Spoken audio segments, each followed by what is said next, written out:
Hello everyone, so we are back with yet another STL video. This is going to be a very easy and short one if you are little familiar with stacks and queues. You can implement the stacks and queues using the array or linked list, but in STL you directly have a container and the functions that can be used as stacks or queues. Pretty amazing, right? So let's just get started. First we'll come to the stack. Okay, so if you're aware of stack, it's a last in first out kind of data structure. For example, suppose you have plates, right? If you are going to some party, you have plates stacked. So whenever you are taking a plate, you will take it from the top, and whenever you are putting a plate, you will put at the top. So this plate was the first in, but it will be last out. So you can always remember, if you have a difficulty remembering which one is which, you can always take this example. I always take this example. So basically the insertion and deletion are both from the top end. You are inserting here and you're removing here. Okay, now coming into functions, before that, in STL the stacks are defined like this: stack, then the type of stack, whatever the elements it is containing, and the name. So if you are watching this video first, I will recommend to go to the previous videos on STL. There I have mentioned what library headers to include and everything. So you will catch all these things quickly. So just go to the top of the series and watch it from there. Now, as pretty standard STL library, you can have all these functions. Size, it will give you what all elements, number of elements are there in the stack. Then empty, it will return true or false. What if the stack is empty, it will return true, otherwise it will return false. Then top, so this will return the top element. For example, you have 2 3 7 9, right? So it will return you 9. Okay, then pop, it will remove the top element. So now our stack will become 237. Then push x. So this x is nothing but an element. So if I say s dot push 5, here at the top 5 will be inserted. Then this swap function, this is a really interesting function. So swap is used to swap elements of two stacks.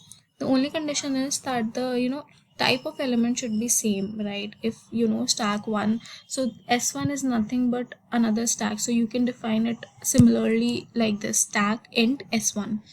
So both should be integer. The number of elements can differ, but the only condition is that the data type should be same. Okay, so this is about the stack.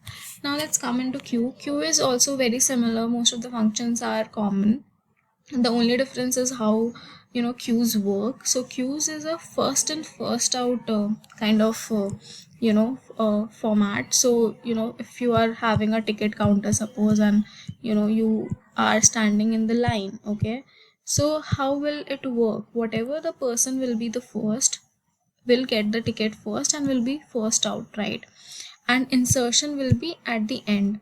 So the only difference is, like in the queue, the insertion and deletion are from two different ends, because whenever you're adding the element, you're adding it from the back, but whenever you're deleting the element, you're deleting it from the front, right? So you can just imagine how the queue work. If you are standing in a queue, so if you are going in a queue, you will be going from the back, but the person who is at the front will get the first ticket or something, and then they will go out. Okay, so yeah, queues are also defined in the similar manner. The keyword is just queue.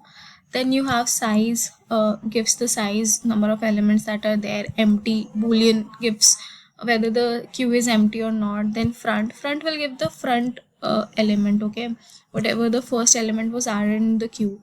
Back will give you the last element. Then pop. Now this is interesting. Now just I will like you to pause for a second and just think from where the element will be popped. Okay, you got it right. The element will be propped from the front, because this it is a first in first out format, right?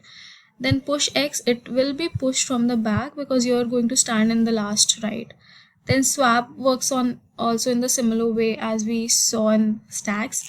It will just swap the elements of two queues. The only condition being that the integer or the data type of these two queues must be same. So this was a fairly simple topic. So if you have any questions, just comment down below. If you also need the implementation of it, comment down below. I have not implemented it because I have shown you in case of vector, so these all containers works in a similar fashion. But if you have any query, just comment, I'll make a video. Thank you, have a nice day.